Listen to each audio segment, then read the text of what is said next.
Okay, good morning, everybody. Well, I was having breakfast this morning, and a gentleman from Florida reached out to me and asked me what's my setup in my planes or even my quads for long range. This is not a do all, know all. This is how I do it. Doesn't mean it's the best way, but for my flying style, this is what I use. Okay, so let's just start from the beginning. I think that's going to be the easiest way. Let's get the radio out of the way. Talking walk snail. I'm using the Goggle X. I'm using an older firmware 37. I'd have to look it up. I'll probably put it in the description of the video. I started with the VTX goggle, with the VRX receiver, and I had the exact same setup, and I just moved it over here. So what I did is when I purchased these, I bought the original walk snail patch antennas. They're in the front here. For what I do, they're perfect. When I'm doing short range, 1 to 2 kilometers, I would say, depending on the environment, I use the original stubby antennas. They work perfectly. If I'm going to be flying further than that, I use these ones. These are the HG LRC hammer antennas. They're on all my craft. Whenever I buy a new aircraft, quad, whatever, I purchase these antennas. And I always get the long one. I don't get the short ones. So just imagine these on here. Look at the length difference that you have here. So it gets way up over your head, and it gives you much further range. Okay, I've had this particular aircraft out 6 kilometers. Okay, and I still had crystal clear video, and I could have gone further. It's just me. I chickened out. I just didn't want to go any further than that. The plane could have gone further, 100%. I just didn't want to do it. I said, that's enough. I just want to try it. I'm happy. And I moved on with that. So this thing works fantastic. All my planes, all my quads, everything's set up the exact same way. So that's for the goggles. That's for these antennas. So I just swap them out whatever I need. So I'm gonna get that out of the way. For the radio, myself, I'm using a Radio Master Boxer. I've got the 900 megahertz transmitter module in the back. The flight I did at 6K was on 2.4 gigahertz, and I still could have gone further. I just wanted fantastic penetration. That's why I went to 900 megahertz. So if you look here, I've got the 900 megahertz module. I just put a LoRa antenna on it because it's easy. It folds back in the case and everything. But I do have the T antenna. I think if I was going to do a long range, I would put the T antenna on. It just keeps it more vertical. But for what I'm doing, this couple of kilometers, it works beautifully. For my radio setting, I don't know if you're going to be able to catch it on the camera because this is a pretty bright screen. I'll just go through it. I'll read what it says. The packet rate, it's at 100 hertz. I've actually brought it down to 50 hertz if you want to get even more range. I keep it 100 hertz. Telemetry ratio is standard. Switch mode is wide. Model match, don't need that, it's off. For TX power, it's at 100 milliwatts. Okay. But it's on dynamic, so what'll happen is I start flying. It's at 100 milliwatts when I take off. If it needs more, the radio will call it out, saying, "Listen, it went up to 250 or 500." So I know, like, I'm starting to get a range limit. It's never happened, but on 100 hertz, 1 watt. Jesus Christ, go to the moon and back. These things, these Radio Masters, they have amazing, or the ELR system has amazing range. I like the 900. Everything so far I have has been moved over to 900 megahertz. The only thing I haven't is like my trainer planes or small aircraft that I fly line of sight. I just keep it on 2.4, and you can set up in your model however you want it. Okay, so that's that. I'm going to go back. I have warnings set up, so it's... That's when it's armed. Disarmed. Return to home started. Return to home. Return to home stopped. That one's got nothing. Nothing. Acro mode on. Angle mode. Acro mode on. Those are the modes Angle mode. And this cruise. Cruise mode. Cruise off. Okay, that's for flying the planes. So all my planes have the exact same setup. The planes themselves, let me move the quad out of the way, we'll get to that after. The plane itself, set up with iNav. I got 7.1.2, I believe it is. I don't see me upgrading to iNav 8. I really don't see any reason to. Same thing for my goggles. And the only thing I upgraded was the firmware in the radio and the receivers. That's all I did. But besides that, I don't see a need for it. If you're flying on an older firmware version and you don't need the pan and tilt and all these other features, don't do it. Leave it the way it is. If it works, leave it there. You know, don't change anything. And so far, everything's worked beautifully. For this aircraft, if you look, let me move my screen so I can see. I should see if I'm. Yeah, okay. So you guys can see it. So as you see here, I've got the hammer antennas on it. Let me put this a little lower. So I got the hammers, and you want to set up with the hammers that they're in a V, 90 degrees, and you want it so, because if you have the short little stubbies that come with this Watsonx system, they come about here. So, you know, the motors could block the signal. The battery pack, that's like I use lithium battery. So the lithium battery that's in the front here, it could block the signal going to the antenna, depending which orientation you're getting. So what I do is I just put it 90 degrees out, and having it like this, it gives you fantastic, fantastic range, okay? For my Watsonx system, I just have it mounted on the top here. It's just held on with Velcro. You can see it moves a little bit. It's got some vibration dampening. And that's it. And these things are just glued in with some goop. And it's on a pan servo. That's all I need. Simple as that. This is for my pan servo. And this is the power that goes, and all the data that goes through this connector. This connector I plug in last. So what I'll do is I'll plug in my batteries. Hold on a second. Put this up like this. So I'll put my batteries in. Plug them in, let it acquire GPS, because sometimes, you know, it's been a while I haven't flown it, so it'll take a couple of minutes for it. That way you're not burning out your video transmitter. When everything's done, it's ready to go. All I do is plug in this one connector here. It plugs into that, and that's it. You're ready to go. Just button everything up. Now, if you're going to be flying, let me just put this back together again. There we go, I guess. Now, if you're going to be flying long range, what I recommend is always make sure you have a flight controller in this thing, okay? I know I used to fly like short range FPV, no flight controller, no nothing in it. It's fine, it works. But you're always nervous because if you lose signal, if you lose video, if something happens, the plane will go down. And in the beginning, like I've been flying now for 15 years, FPV. And when I first started, my first plane, I took it on the water. I live near the lake here. I was on the frozen lake, and I was flying, and everything was going great. And I had no OSD, had no nothing. I was just flying, and I was so immersed, and it was so beautiful that at one point, all of a sudden, I noticed I had like no more power, because it was like minus 15 degrees Celsius. So I had no more power. It's like, what the hell? It's really sluggish. What I didn't realize is I ran down the battery dry on the plane, so it ended up coming down like almost a kilometer away from where I was. That's pretty far. Thank God there was somebody with a snowmobile on the lake that saw when it went down, and he actually, because that would have been a hell of a long walk, he actually went out and retrieved it for me with his buddy and brought it back. So I was really, really lucky to get it back. From that moment on, I've always purchased flight controllers and with GPS. This one, it's got the SpeedyB. All my equipment has SpeedyB in it. This got the SpeedyB F405 wing in it. My other one, I've got a T1. It's got the wing mini. It's a really tiny one. They all work the same principle, everything, and they work beautifully. I will not fly without OSD. I will not fly without, what's it called again? Without a backup, without return to home. It has to have return to home. And when you do fly, make sure you're close by and you test all your systems. Not 1 or 2 times, like 10 times. Make sure that every single time, you try it, low altitude, high altitude, inverted. When you hit that switch to return to home, that thing comes right side up, goes up to altitude where it's supposed to go, and does what it's supposed to do. Because I've seen them where for some reason, you flip the switch and the plane starts diving down towards the ground, and you have to turn it off and take control. You don't want that if you lose video or something, because it's just going to go into the ground. Also, what you want to have set up on your radio, like I said, I don't know if you're going to see it, my telemetry button, you hit telemetry once, and it gives me my Google coordinates. And with those coordinates, I could put it into my phone and see on my phone exactly where the item is located, where this aircraft is located. And I've tested it.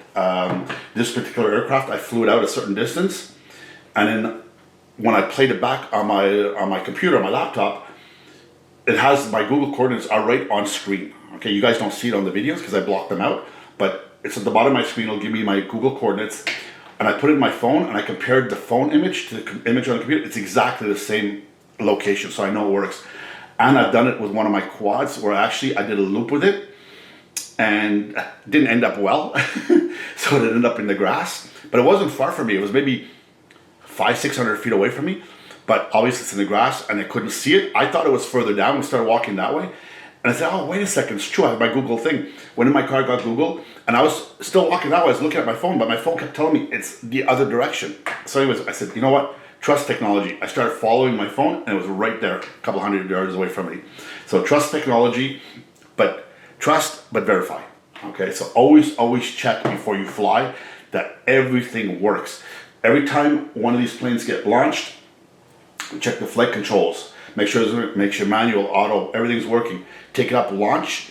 When you launch, make sure your return to home is working right away. Maybe fly out 100 meters after that, after it's the first takeoff. Try it, return to home.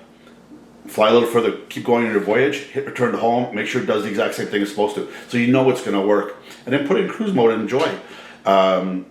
Check your data. If your bit rates are getting low or something's getting low, what I usually do is, because I'm sitting in a lawn chair or something, so I'm comfortable at the field when I'm flying a long range FPV, I'll sit back, relax. But if I notice that I'm starting to lose a bit of a video quality or even the link on the radio link, it could happen.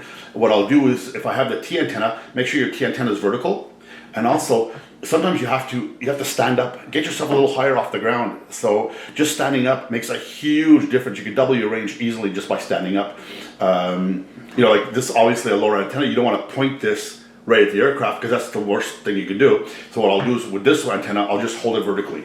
Even with this antenna, 4 kilometers, no issue. You just hold it vertically like that and you fly it like that. Very easy. But generally, like I said, if I'm doing long range, I'll put the 900T antenna on it. That's it for that. This thing's also got lighting on it. There's a strobe that goes on the top here, and at the bottom of the aircraft, at the bottom of the aircraft, I have navigation lights here also with strobe. This is the 900 megahertz antenna. It's in the exact same position where the 2.4 gigahertz was, and that is fine. That works perfectly like that. Even for you could fly 2.4 gigahertz and you're gonna have more than enough range. I'm telling you, you're gonna have more than enough range. For here, I have the pitot tube, but you don't actually need that. I put it on just for the hell of it because I thought it was cool, and it works really nice. It works really, really good. So anyways, I went for shits and giggles because I like technology. So I said I'm just gonna try it, see how it works with my flight controller, and it works great.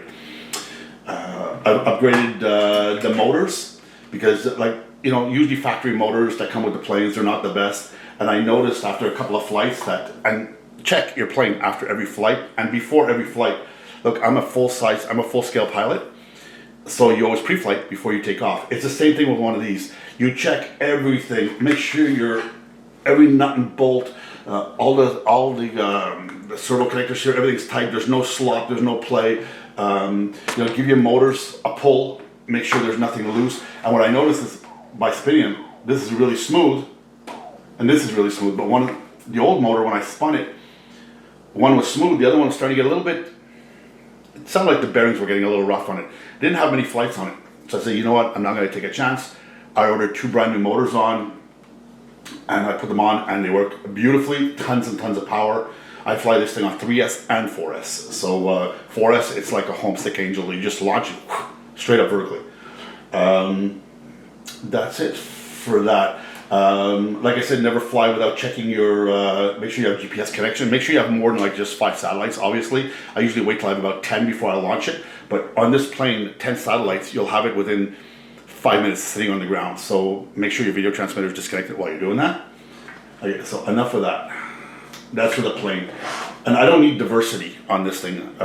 It just vertical orientation because the plane's always flying straight. It's never really at an angle, so that's more than enough. And at 1 watt power, Jesus Christ, I can fly Montreal, Toronto with that, no problem. Whoops, sorry, move the tripod. Excuse me. Next thing, for my quads, they're all set up the exact same way, every one of them. Let's move this a little more like this. There we go. these quads are all set up. I've got 4 of them. The only one that's set up differently is my little Pavo 25. The reason being is it's never far. I set it more up for indoor flying, so it's around the house, maybe at a park or something like that. So I know exactly where it is. There's no GPS on it, there's no nothing, there's a beeper on it, but that's it. It's never far, it's never really out of sight.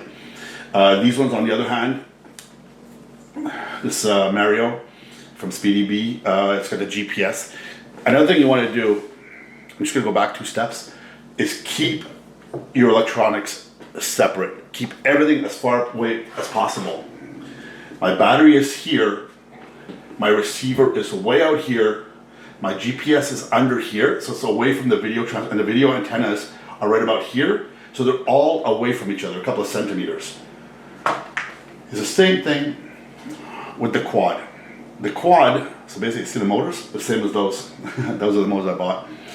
So, my video stuff is in the front. My video transmitter's here. The antenna, like I said again, a hammer antenna, the long version, is here.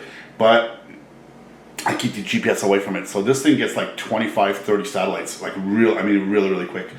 I'm using diversity for the 900 megahertz. I've got a horizontally polarized one here, and I put a vertical polarized in the back. The beeper is right in the front here, so you have easy access to it. And that's about it. You just want to keep everything away from itself. Also for, it does have LED lighting in the back. There's a white strobe at the bottom. And if you notice the Velcro, when the battery's plugged in, there's another strobe, a Wi-Fi strobe, that sits on the top here. So this thing has got amazing visibility. So fly at dusk or early morning, which I fly sometimes, it stands out like crazy. You wouldn't believe it. So that's it. So these things, the same thing.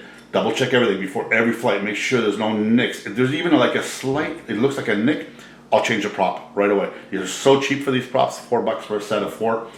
Just change it. Don't mess around with it, because you don't want one of these things flying off. You'll lose your quad. Make sure your camera's tight.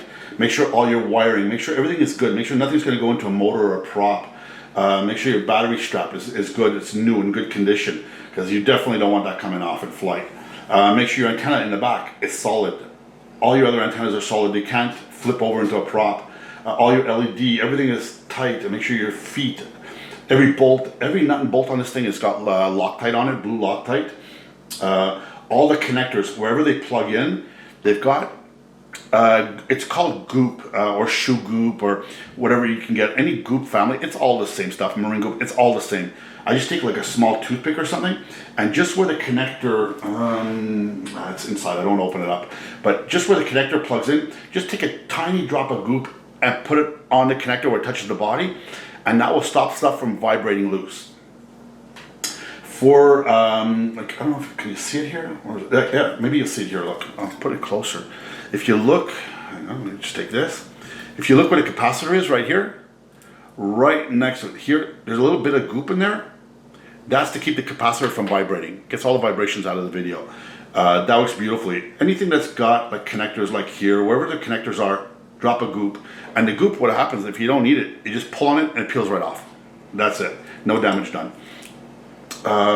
Also, my flight controllers on these, on all my quads, they've been conformal coated. Every one of them. Because I figure, you never know if something happens, it falls in tall grass, got water, whatever, at least the electronics will be protected. And that's about it for that. What else can I think about? Anyways, I think that's about it. Just, be prepared. When I'm using this radio, it's set up for everything's programmed. All of my quads are programmed the exact same. I have one, hang on, let me go back here. I don't know if you can see it. Like if I go models, the first one, it's called Ascent. That's my trainer plane. Then I have 2 FPV twins. It says Twins iNav because they're both programmed the exact same. All my drones are under 1 drones. And then below that I have sim because I practice on a flight sim for flying FPV. And that's it. That's all that I have programmed in this radio. My backup radio is a TX12. And this one I removed the antenna because I'm using it for training, for teaching. So when I go into my set model, it's set up for training people. and then this is the radio for training. And all the models are actually in here. All I have to do is put the antenna on, which is in its case, and the person can fly by themselves if they want. It's a cute little radio. It works fine. I like it, but look, it's not this. So no comparison. But you know what? It's a great backup radio. So if something happens to this one, I have this one. And all my models are interchangeable. They're all in there, and I've tested it. It flies beautifully. That's about it, guys. If you have any questions, let me know, and I'll be happy to answer them. Oh, and hang on a second. Let me just turn this off. I want to show you something. Whenever I store my goggles, this is important. Let me get this out of the way.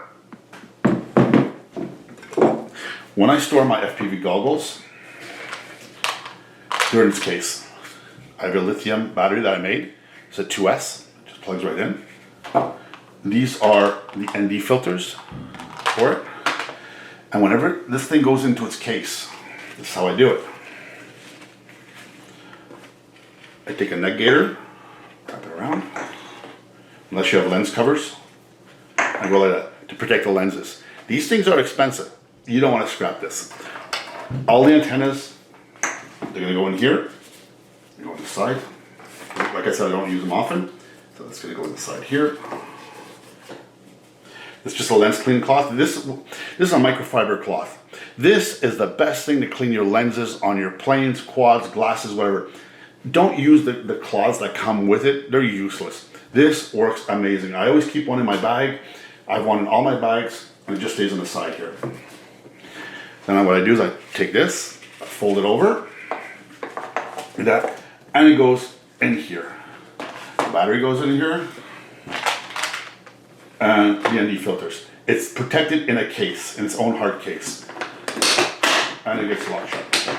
Completely waterproof, watertight. If it gets dropped or something, those goggles are protected. I've been thinking about getting another one for this, but it'd have to be a pretty big case to put this in, so I'm not going to do it because those cases are not cheap. But this radio sits in its own case. It goes in here. This is the original case. All the cables here, all the trainer cables are here. These are Wi-Fi strobes. White, red, green, or you could program it to anything you want. I just have them set up like that, but you can set all of them to flash white. You can do whatever you want with them. These things are amazing. You really see your aircraft with these things. They're fantastic. Should have bought them years ago. But that's about it. That's how I have my setup on it. Look, guys, if you have any questions, like I said, leave it or send me a message or leave it in the comments below. I'll be more than happy to answer for you. I've been doing this for a long time. This is just my setup. It doesn't mean it's the best setup. It's just what I do and how I do it. And this is how I like to fly it. There you go. And that's it. Also, be prepared when you go to the field. Just a little toolkit I have. Battery tester. This is just a cooling fan in case you have to put on a quad or something to keep the video transmitter cool. It plugs to a battery pack. Some extra tie wraps in here. There's a 12 to 5 volt converter in here. What else do I have? A pair of glasses because I need glasses, so I have that. Ball joint pliers, needle nose, just a marker in case I need a marker for something. USB adapter when I have my laptop. These are the little connectors that go onto the video goggles at the top, where the Wi-Fi not the Wi-Fi. Sorry, let me explain that better. Where the antennas screw onto the video goggles, you have to put the adapter on before you put the antenna, and that's in here. I have an extra 2.4 gigahertz T antenna in here. The 900 is in that bag. I keep an extra set of walk snail antenna just in case I break one. I have a 900 megahertz T antenna in case I break one. That's about it. Different adapters, different screwdrivers for whatever I need. A pair of tweezers in here to get stuff out. Just a little toolkit. Just something I put together, keep in my bag just in case I need it. That's about it. What else can I think of? I was going to say something else. I can't remember. Anyways, that's it. Just maintain your gear. Make sure your batteries are charged before you fly. You definitely don't want to go on a long-range flight. Whenever you're leaving on a long-range flight, make sure you're going into the wind and not against the wind, because you're going to have a big problem. You want to have the wind push you back. You don't want to have to be fighting the wind to get back, because then you're going to have a big issue. And that's it, guys. That's all I got for you. So anyways, look, happy flying. Enjoy it. It's a fantastic hobby. And take care, my friends. Bye now.